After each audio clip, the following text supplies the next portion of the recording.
Hello friends, എല്ലാവർക്കും എൻ്റെ പുതിയ വീഡിയോയിലേക്ക് സ്വാഗതം.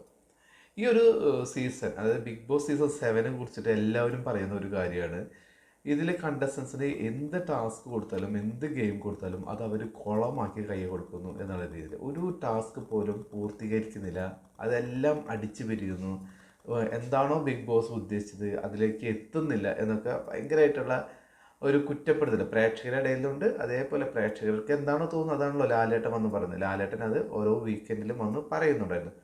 പക്ഷേ ടിക്കറ്റ് ഫിനാലെ എത്തിയപ്പോൾ എനിക്ക് തോന്നുന്നു മറ്റുള്ള എല്ലാ സീസണിലേക്കുള്ള ഏറ്റവും കൂടുതൽ നന്നായിട്ട് പെർഫോം ചെയ്യുന്ന എല്ലാ കണ്ടസ്റ്റൻസും ഒരുപോലെ പെർഫോം ചെയ്യുന്നത് ഈ ഒരു സീസൺ 7-ലാണെന്ന് എനിക്ക് തോന്നിയിട്ടുണ്ട്. അതിന് പ്രധാനപ്പെട്ട ഒരു കാരണം എന്താണെന്നറിയോ, നമുക്ക് ഇതുവരെ ആരായിരിക്കും വിന്നർ എന്ന് ഈ ഒരു സീസണിൽ പറയാൻ പറ്റുന്നില്ല. ഓരോ കണ്ടസ്റ്റൻറ്റിനും അവരുടേതായിട്ടുള്ള ഫാൻസ് ഉണ്ട്, അവരുടെയുള്ള ഒരുപാട് PR വർക്ക് ഒക്കെ ഉണ്ടെന്ന് പറയുന്നുണ്ടെങ്കിലും ഞങ്ങളുടെ കണ്ടസ്റ്റൻറ്റ് വിജയിക്കും എന്നൊരു ഉറപ്പ് ആരും പറയുന്നില്ല. ഇപ്പോൾ അനുമോളുടെ ആയിക്കോട്ടെ, അനീഷിൻ്റെ ആയിക്കോട്ടെ, അക്ബറിൻ്റെ, ആര്യൻ്റെ, നൂറ, ആദില, ഇവരൊക്കെ ആയിക്കോട്ടെ, ഇവരുടെയൊക്കെ ഒന്നും ആരാണ് ഫിനാലയിൽ എത്തുന്നത്, ടോപ്പ് 5-ൽ ആരായിരിക്കും അല്ലെങ്കിൽ വിന്നർ ആരായിരിക്കും എന്നുള്ളത് അതിനുള്ള കണ്ടസ്റ്റൻസിനും ആ കൺഫ്യൂഷനാണ്. അതേപോലെ നമുക്ക് പ്രേക്ഷകർക്ക് കൺഫ്യൂഷനാണ്. അതുകൊണ്ട് തന്നെ എന്താ പറയുക, ഇവരെല്ലാവരും ടിക്കറ്റ് ഫിനാലെ അത്രയധികം പ്രാധാന്യത്തോടെ കാണുന്നുണ്ട്. എപ്പോൾ വേണമെങ്കിലും ഇവർ എവിക്റ്റായി പോകാതെ ഒരു പേടി ഉള്ളിൽ കടന്നുകൊണ്ട് ഇവരെല്ലാവരും ടിക്കറ്റ് ഫിനാലെ അത്രയും സീരിയസ് ആയിട്ട് എടുക്കുന്നുണ്ട്. ഇപ്പോൾ സീസൺ 5-ലൊക്കെ ആണെങ്കിൽ നമുക്ക് അറിയാം, അഖിൽമാരാർ ഈ ടിക്കറ്റ് ഫിനാലെയൊന്നും വലിയ ശ്രദ്ധിച്ചത് പോലുമില്ല. കാരണം അഖിൽമാരാർക്ക് എവിടെയോ ഞാൻ എന്തായാലും ടോപ്പിലെത്തും എന്നൊരു ആത്മവിശ്വാസം ഉണ്ടായിരുന്നു. അങ്ങനെ ഒരു ആത്മവിശ്വാസമുള്ള ഒരു കണ്ടസ്റ്റൻറ്റ് ഈ സീസൺ 7-ലില്ല. അപ്പം അനുമോളൊക്കെ ഉണ്ടല്ലോ, ഒരു ഗെയിം കഴിയുമ്പോഴേക്കും ആകെ വിഷമിക്കുന്നുണ്ട്. നൂറൊക്കെ ഒരു ഗെയിം വിജയിക്കുമ്പോൾ ഭയങ്കരമായിട്ട് സന്തോഷിക്കുന്നുണ്ട്, ആരും സന്തോഷിക്കുന്നു. ഇതിൽ ഇവരിലൊക്കെ ഏറ്റവും സന്തോഷം ഒരു ഗെയിം വിജയിച്ച് അല്ലെങ്കിൽ ഒരു പോയിന്റ് കൂടുതൽ കിട്ടുമ്പോൾ ഏറ്റവും കൂടുതൽ സന്തോഷിക്കുന്ന അക്ബറാണ്. അക്ബറിന് ഭയങ്കര പേടിയുണ്ട് കേട്ടോ, എവിക്ഷൻ അല്ലെങ്കിൽ ടോപ്പ് 3 ടോപ്പ് 5 എത്തിയില്ലെങ്കിൽ വളരെയധികം ഒരു പ്രസ്റ്റേജ് കാര്യമായിട്ടാണ് കേട്ടോ നമ്മളുടെ അക്ബർ ഇതിനൊക്കെ കാണുന്നത്. ടോപ്പ് 3 എത്തിയില്ലെങ്കിൽ എന്തായിരിക്കും, മോശമാവില്ലേ, അങ്ങനെയൊക്കെ കാണുന്നതാണ്. മറ്റുള്ള കണ്ടസ്റ്റൻസ് അങ്ങനെ ഒരു തോട്ട് ഉണ്ടെന്ന് എനിക്ക് തോന്നുന്നില്ല. ഒരു വാശി ഉണ്ടെന്നേ ഉള്ളൂ മറ്റുള്ളവർക്ക്. പക്ഷേ അക്ബർ കുറേയൊക്കെ ഒരു ഇമേജ് കോൺഷ്യസ് ആണെന്ന് എനിക്ക് സംശയമുണ്ട് കേട്ടോ. അത് ഇങ്ങനെയുള്ള കാര്യങ്ങളൊക്കെ വരുമ്പോൾ അക്ബർ ഇങ്ങനെ ചിന്തിക്കുന്ന കാണാറുണ്ട്. അതുപോലെ വളരെ പുറകോട്ട് പോകുമ്പോഴൊക്കെ അക്ബർ അപ്പം എന്താ ചെയ്യുന്നത്, ഇപ്പോൾ അക്ബറിൻ്റെ പുതിയ ഒരു കളി സെൻറ്റിമെൻറ്റ്സ് ഇറക്കുന്നതാണ്. ഇപ്പോൾ കാരണം ഇറക്കാനായിട്ട് ആ കൂടി സെൻറ്റിമെൻറ്റ്സ്, അത് അക്ബർ എല്ലാവർക്കും അങ്ങോട്ട് കൊടുത്തിട്ട് എല്ലാവരും വിഷമിച്ചിരിക്കുന്നതാണ് നമ്മൾ കണ്ടിട്ടുള്ളത്. ഇപ്പോൾ അനുമോളാണെങ്കിലും മസ്താനി ആണെങ്കിലും ഇവിടുന്ന് പോയിട്ട് മറ്റുള്ള കണ്ടസ്റ്റൻസ് ഇപ്പോൾ ബിന്നി ആണെങ്കിലൊക്കെ അങ്ങോട്ട് അവർ ഈ അക്ബർ എന്തെങ്കിലും പറഞ്ഞിട്ട് വിഷമിക്കുന്ന നമ്മളുണ്ടോ. അപ്പോൾ തിരിച്ച് അക്ബറിന് ഒരു വന്നത് അനുമോളുടെ കയ്യിൽ നിന്നാണ്. അപ്പം അതന്നെ പറഞ്ഞുകൊണ്ടിരുന്ന് ഒരു ഒറ്റപ്പെട്ട സ്ട്രാറ്റജി എടുക്കുന്നുണ്ട്. അതുപോലെ ഭയങ്കര സെൻറ്റിമെൻറ്റ്സ് എടുക്കുന്നുണ്ട്. ഇപ്പോഴും ആ ബസ്സിൻ്റെ ഒരു കാര്യം പറഞ്ഞു, ബസ്സിൽ നിൽക്കുന്ന ആളെ പോലെയാണ് അക്ബർ. അത് ഈ ഇന്നും ഇട്ട് കലക്കുന്നുണ്ട്. ആര്യനും അക്ബർ അത് ചർച്ച ചെയ്യുന്നുണ്ട്. അനുമോള് അത് വിശദമായിട്ട് പറഞ്ഞു കൊടുക്കുന്നുണ്ട്. അത് അവൻ്റെ ഒരു ഗെയിം സ്ട്രാറ്റജി, അതൊക്കെ വിട്ട് കളഞ്ഞ് മുന്നോട്ട് പോകുന്ന സമയം ഇത് ഇപ്പോഴും അത് തന്നെ കുത്തിപ്പിടിച്ചുകൊണ്ടിരിക്കുക എന്ന് പറയുന്നത് തന്നെ മോശക്കേടെന്നുള്ള രീതിയിൽ അനുമോളിട്ട് അടിക്കുന്നത് കേട്ടോ. അനുമോൾ ശരിക്കും പറഞ്ഞാൽ ഈ ഒരു വീക്കിൽ ഭയങ്കര ആക്റ്റീവാണ്. ടാസ്കിൻ്റെ കാര്യത്തിലാണെങ്കിലും എല്ലാത്തിലും ആൾ ഭയങ്കര ആക്റ്റീവായിട്ടുണ്ട്. കഴിഞ്ഞ ആഴ്ചയിലൊക്കെ ആൾ കുറച്ചൊരു ആക്റ്റീവ് അല്ലാന്നല്ല ഞാൻ പറഞ്ഞു, കുറച്ചൊരു വേറെ തലങ്ങളിലൊക്കെ പോയി ഒറ്റപ്പെടൽ, അങ്ങനെ ഇങ്ങനെ കരച്ചിൽ, അതൊക്കെ ആയിരുന്നു. പക്ഷെ ഇതിൽ ഫുൾ ഓൺ ആണ് പുള്ളിക്കാരത്തി. ഇന്നലെ 2 ആഴ്ച കൂടെ ഉള്ളൂ എന്നുള്ള രീതിയിലാണെന്ന് തോന്നുന്നുണ്ട്. പരമാവധി കൊടുക്കുന്നുണ്ട്. അതുപോലെ ആദില, നൂറ് എല്ലാവരും ആക്റ്റീവാണ്. അപ്പോൾ നമ്മൾ ഈ ടിക്കറ്റ് ഫിനാലയുടെ കാര്യത്തിൽ എടുക്കുകയാണെങ്കിൽ നൂറേക്കാട് കാര്യം എടുത്തു പറയണം. കാരണം നൂറയാണ് ഇപ്പോൾ നമ്പർ 1-ൽ നിൽക്കുന്നത്. ഇന്ന് വരയ്ക്കുള്ള ഗെയിമിൽ നൂറയാണ് നമ്പർ 1. 2-ാം സ്ഥാനത്താണ് ആര്യനും ഒക്കെ നിൽക്കുന്നത്. സാബുമേനൊക്കെ ഞാൻ ഒരുപാട് പ്രതീക്ഷ വെച്ചത് സാബുമേനൊക്കെ ഒരുപാട് ഉയർന്നു വരും. പക്ഷേ സാബുമേനൊക്കെ വളരെ പുറകിലാണ് കിടക്കുന്നത്. അനീഷ ഏറ്റവും പുറകിലാണ് കിടക്കുന്നത്.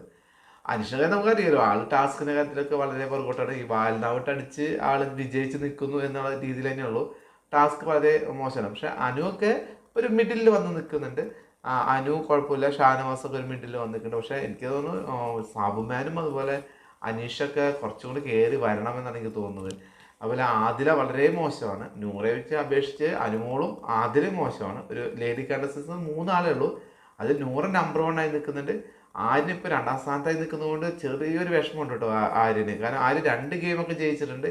എങ്കിലും ആ ഒരു ടോട്ടലായിട്ട് വരുമ്പോൾ നൂറയാണ് ഇപ്പോൾ നമ്പർ 1 ആയിട്ട് നിൽക്കുന്നത്. നാളെ മുന്നേ 3 ഗെയിം കൂടെ ഉണ്ടെന്ന് തോന്നുന്നു. ആ 3 ഗെയിം കഴിഞ്ഞ് കഴിഞ്ഞാൽ ആരാണ് ടിക്കറ്റ് ഫിനാലെ എത്താന്നുള്ളത് ഏകദേശം ഉറപ്പാവും. എനിക്ക് തോന്നുന്നു മിക്കവാറും ആര്യനോ അല്ലെങ്കിൽ നൂറ, ഇവരാരെങ്കിലും ഒരാളായിരിക്കാം മറ്റൊരാൾ വരാം. കാരണം ഭാഗ്യമാണ്. ഓരോ കളികളും ഓരോരുത്തർക്കും ഓരോ രീതിയിലാണ്. ചിലർക്ക് ചില കളികൾ പെട്ടെന്ന് സമയം കുറച്ച് എടുത്തുകൊണ്ട് അവർ കംപ്ലീറ്റ് ആക്കുന്നുണ്ട്. ചിലർക്ക് ഒരുപാട് സമയം എടുക്കുന്നുണ്ട്. ഇപ്പോൾ ഇന്ന് തന്നെ അനുമോള് ഒരു ഗെയിം പൂർത്തിയാക്കിയത് 6 മിനിറ്റ് കൊണ്ട്. ആ ഒരു ഗെയിമാണ് ആര്യൻ വെറും 40 സെക്കൻഡ് കൊണ്ട് തീർത്തത്. അപ്പോൾ പലർക്കും പല കളികൾ. അതുപോലെ പസിൽസ് വെക്കുന്നതിൽ ആര്യൻ വളരെ പുറകോട്ടായിരുന്നു.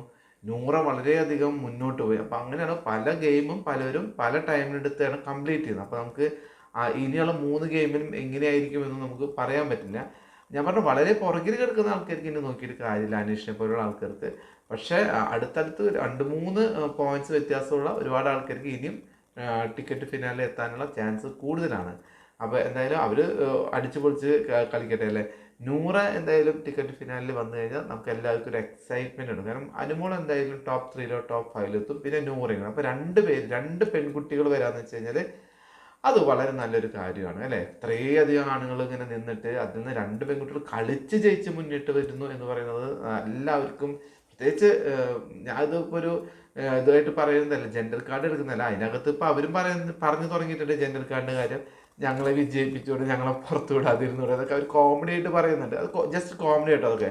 ചില ആൾക്കാർ അതൊക്കെ അനുമോളും നൂറൊക്കെ അത് അങ്ങനെ പറഞ്ഞ് ശരിയല്ല, ജെൻഡർ കാർഡ് എടുക്കുന്നത് വളരെ സീരിയസ് ആയിട്ടൊക്കെ പറയും. അതിൻ്റെ അവിടെ കോമഡി ആയിട്ട് പറഞ്ഞു പോയ കാര്യങ്ങളൊക്കെയാണ് ഇവർക്ക് എതിരെ എടുത്തിട്ട് ചില ആൾക്കാർ വീഡിയോ ഒക്കെ. അതിൻ്റെ ആവശ്യമൊന്നും എനിക്ക് തോന്നുന്നില്ല.